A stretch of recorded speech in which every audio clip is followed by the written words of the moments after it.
Hi there, everyone. So this is a webinar that we're doing BDQ in conjunction with Teclib, who are authors of the GLPI product.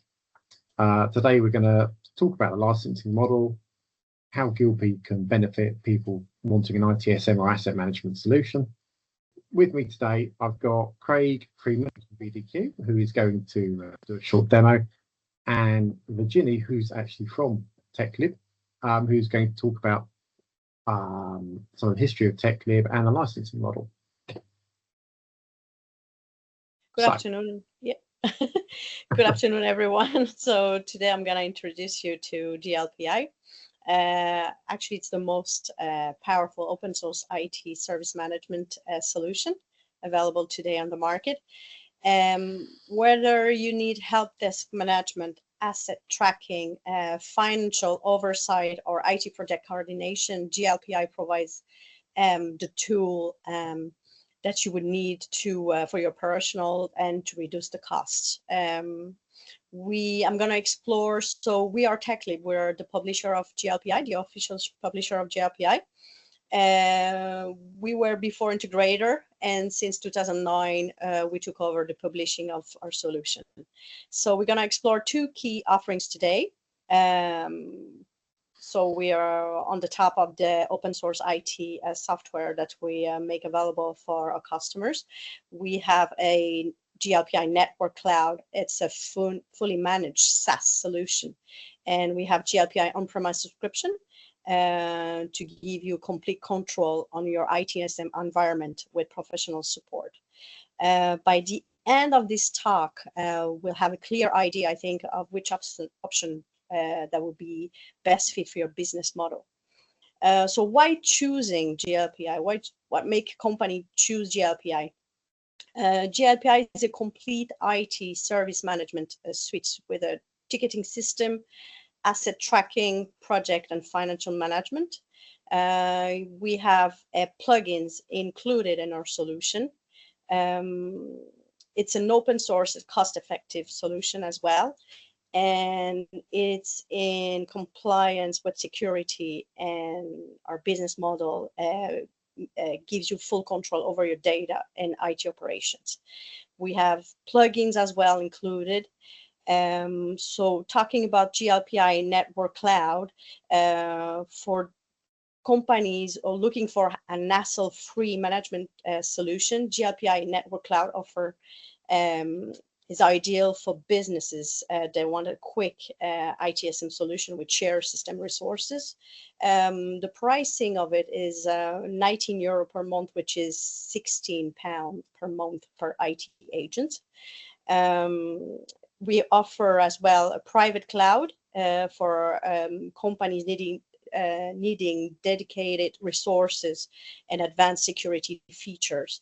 The pricing is €20 per month, which is around £18 a month. So this offer is available from 25 users only. Mm. And the on-prem license, Virginie. Yeah. Do you want to talk about that? Yeah, the on-prem license. So it's a lot of our organizations prefer on-premise because of data security, for customization, for control. So for this, we have three subscriptions. So we have the basic subscription dedicated for small IT teams or small IT companies.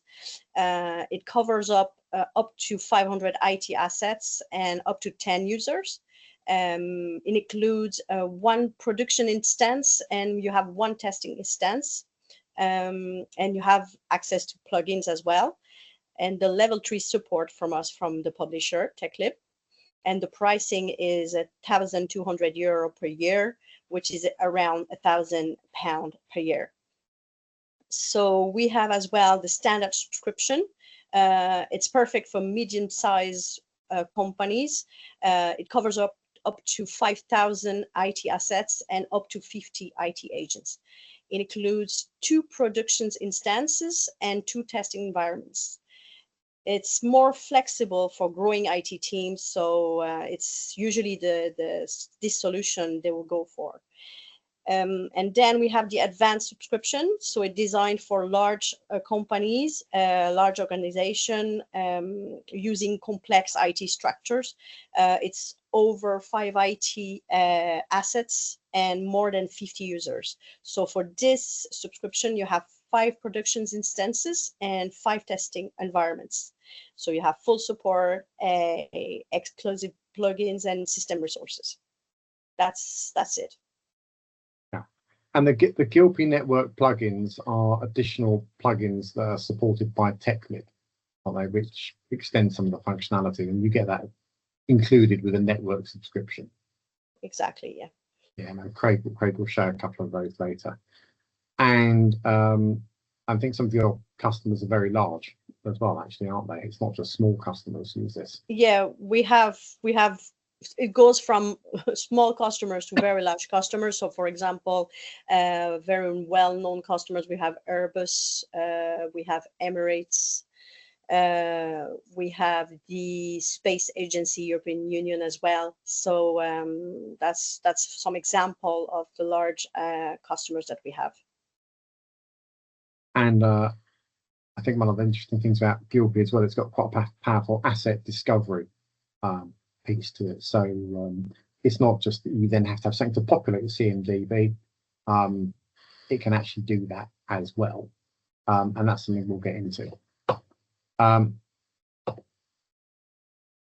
So that's a little bit about the licensing of this. So as Virginie said, just to summarize, you can either get it cloud-based, and I'm right in saying the number of assets that you can have in the database is unlimited on the cloud, isn't it? Yeah, it's unlimited. Yeah, so it's just a straight fee per agent, whereas the on-prem licenses, as you can see there are various tiers, small, medium, and large. In terms of the architecture, if you're wondering about hosting it, something you can do or we can help you with. It's basically a pretty much a sort of standard LAMP stack, Linux, Apache, MySQL, PHP. You can get at the database if you want to do your own integrations, and you can write your own plugins. It is an open source tool. It is, I think, yeah, some of the people we've spoken to also particularly like it for situations where they want, for example, an air-gapped secure solution that can run completely independently of the internet for data security purposes. So yeah, you can have it as a cloud offering, but as you say, you can have it completely self-hosted with no connection to the internet at all, if that's what you want. A few notes about its core features. Actually, it's got a very extensive CMDB that's already basically configured and works with the asset management part. So all the reference data about, licensing, computers, architectures, and so forth is already pre-configured, and it works with the agent out of the box.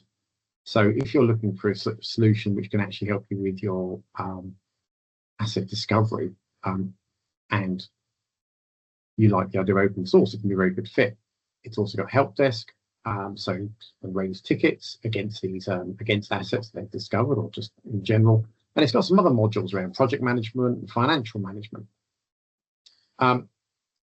It can support multiple organizations. Now, these inside the tool are called entities, but if you've got situations where maybe you've got multiple branch offices or sub-locations or different customers which are organized in different sort of structures, GLPI is really quite powerful in the way that you can set up a hierarchy of entities and then have permissions essentially set up around those entities and organizations. So, for example, people, one customer, people from there will only see their own assets and so forth. So it's got an extensive permission and organizational structure system within it. It's got a lot of support for things covered out in the box. It's actually got a very powerful asset management database, actually. which can be extended with one of the add-ins as well if there's additional things that you want to put in. But as you can see out the box, it does all the things you'd expect: component, cartridges, computers, software, appliances, and so forth. A little bit about how it works architecturally, because we often get asked this: how does it go out and discover things? It uses an agent-based architecture. So you would have the agent installed on the computers typically, and where you want the information coming back from, and the agent can pull in information from the local computer and send it back to the GLPI server and populate the database. You could also grab the agent if you want to interrogate SNMP compatible things such as routers and so forth. You do need an agent installed on a computer somewhere, which will then go out and talk to SNMP based things and pull back information from them. That's broadly speaking how the architecture of the agent works. And this is the sort of stuff that the local agent will pull back for you. For example, on a computer, it will pull back all the information, and you'll see this later about what it does pull back. Monitor, devices, and software, and so forth. Pulls back a lot of information. And then for network inventory, again, if it can get to it over SNMP, it will pull information back. And a little example of the sorts of things it can deal with: switches, routers, UPS, typical sorts of hardware things you'd find on the network. And there's a little example of a network switch. Where you can, for example, I can see the number of ports and the number of slots in a particular port and so forth. This is part of the GLPI UI, and you'll see this more when Craig demos it. It's very typically set up that you go and look at an object in GLPI, and then it will have all the pages of information segmented down the left-hand side. And there's usually a lot of information that it grabs back for you. It also deals with VMware, the hosts in them. So, for example, I might be able to see the various VM guests that are in an ESX host, which is very nice. And it's not just VMware VSX, there's a whole bunch of other virtualization containers as well, which are supported. As I say, it does this, remember it's open source, and it'll do this out of the box once you've done your configuration. And the agent, essentially, as you'd expect, basically can be scheduled, or you can just run it manually, or it's even got a sort of service which pushes things back. Now, that's probably enough about me talking about this. Craig, would you now like to sort of maybe give us a short demo of how it looks in practice? Absolutely. So I'll bring this up now. If you just let me know when that's up for everyone to see. There we go. Yeah, I can see that. Yep. So here's our entry into GLPI, what you'd call the landing page. As a quick note, you'll see the entity and permission structure they've got. So that's variable between your profiles. So you can see here I'm on the root entity, which is our top level structure. We have thrown in just a quick sub entity, so that can exist for one of the other organizations or branches that we spoke about in the example. As part of this as well, you can have different permissions between different entities. So it's worth paying attention to, particularly for those cases that have data security as something that's high on your mind. You can really get granular with these permissions and break it down between the branches and the structure overall. Coming in, it's what you expect to see from ticket management systems. You can come in with a bit of a dashboard, show tickets that are available, personal view for myself, as well as a group view overall, which would need to be configured there. I've got nothing in it at the moment. And one of the plugins which we've found particularly helpful in managing tickets and service management are the forms plugins within GLPI. So you can customize the information that you're capturing as people raise tickets into your system. So quick example of this, I've put up a little demonstration form for an incident. You can see it's looking for a summary, which is your title of the ticket, and you can have dynamic forms built into this as well. So where I've got what's been affected as a laptop here, you'll see we've got there's no display on the laptop, programs are crashing or it's running slow.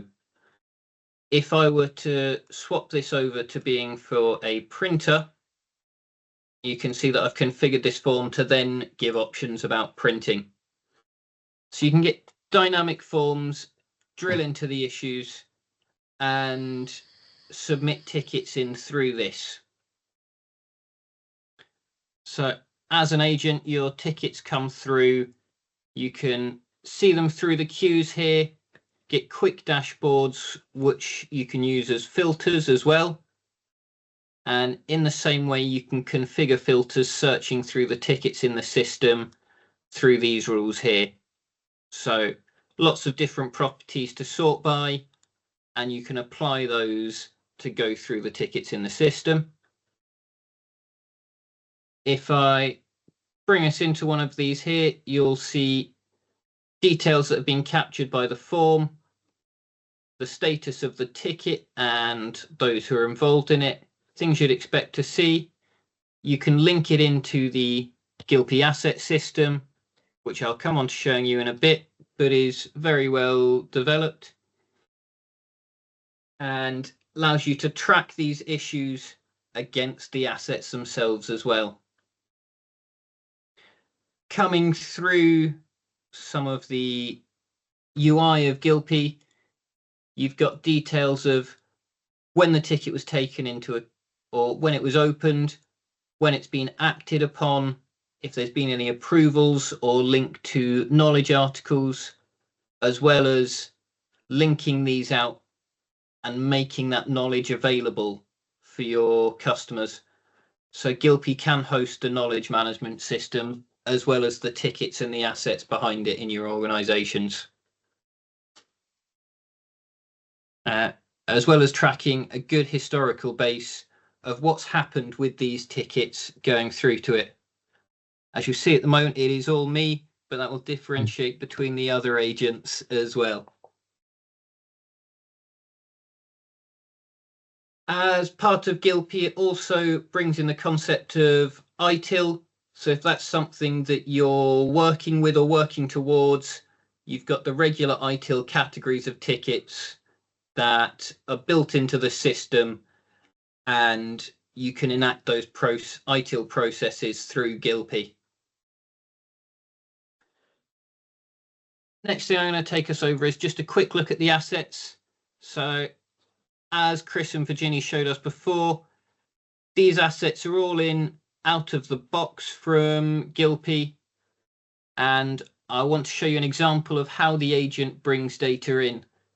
So we've used the agent to pull in some details from just a couple of the machines that we use at BDQ, and you'll see that it's got all of these details pulled in about the computer itself, what software, the operating system, the components that are within the computer, so you can get a really detailed breakdown of what's going on with these computers or assets on the network that are discovered by GLPI. And like Chris said, the ability to detect virtualization as well, really impressive and quite a handy feature for managing systems.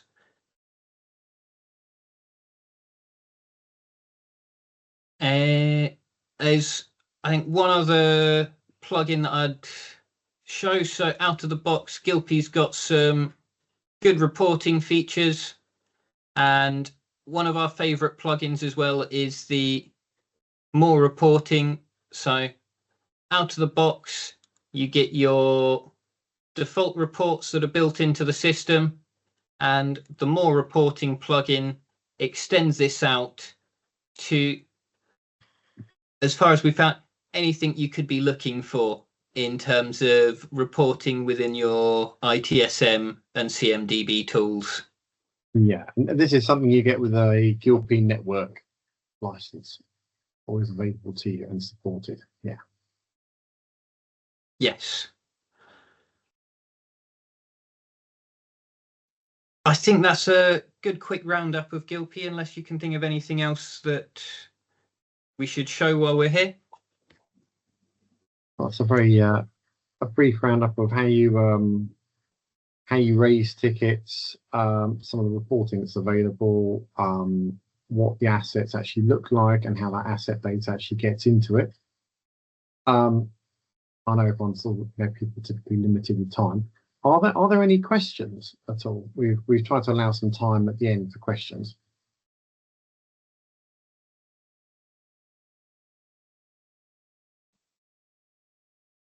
And you can do Q&A through the Q&A panel on Teams.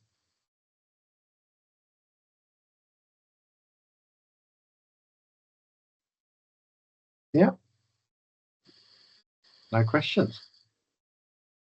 Well, I hope it gave you an introduction to the licensing model from GLPI. It's used at some very large customers. It's been around for many years.